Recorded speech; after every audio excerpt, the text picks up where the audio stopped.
Amatendekero agawaggulu gasabiddwa okwettanira tekinologiya okwanguyiza abayizi abajja okufuna ebiwandiiko byabwe kikomye ababijingirira. Bangi bakwatiddwa nga balumiriza okusomera mu matendekero naye nga tebasomerayo, omuli n'ababaka mu Parliament. Ku Makerere University atumiddwa Minisita ow'ebyenjigiriza n'emizannyo Janet Kataha Museveni atuusizza obubaka bw'omukulu okuwabula amatendekero nga batongoza n'ekifo we bakuumira ebiwandiiko by'abayizi eky'omulembe.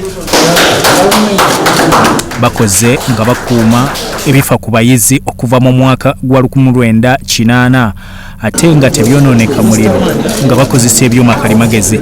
Minisita Janet Museveni agamba singa amatendekero gonna gakozesa enkola eno kyakwanguya emirimu. Sala yange gye nsaba nti buli alina obuvunaanyizibwa okulabirira university tuzita councils mu bimu bye muteekeddwa okukolako kwe kulaba nti records z'omulimu gwammwe n'engeri gye zitukwatibwamu etuuka ku mutendera guno kutumaze kutongoza olwaleero oba n'okusingawo. Professor Barnabas Nawangwe omumyuka wa Chancellor wa Makerere University ategeezezza nti n'omujjuzo ogubaddewo gwa kukendeera. Egamba okunoonya files ezo omuyizi bw'ajja ayagala okufuna oba kope ya transcript oba kope ya certificate nga kizibu nnyo okubinoonya kubanga files zibadde nga zijjudde offices zonna.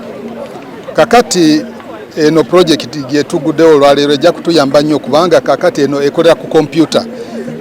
Records zonna twaziteeka ku computer era kijja kubeera kyangu nnyo abakozi baffe okunoonya empapula ezo nga bayita mu computer. Professor Nawangwe ayongeddeko nti bakaluubirizibwa ng'ekizimbe mwe baali bakolera emirimu kikutte omuliro nga 19 Septemba 2020. Our building, main building caught fire. At 2 a.m. the president rang and asked what had happened, and then he asked, has it affected student records? I said no. Then he said, then it is okay. Professor Nawangwe awunzise agamba nti aberimbika mu kusomera e Makerere byonna biweddewo. Era bataddemu enkola yonna okulaba nti tewali muntu yenna asobola okubihakiika. N'olwekyo abo abali ebweru abala Kuruma Road n'abalala abalowooza nti nabo bagenda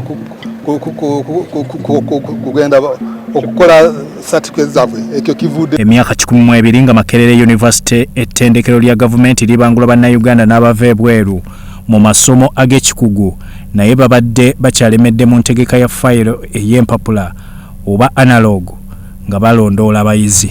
Bya Muhammad Wamala ne Eric Sebala mu Soroti TV Omunyi.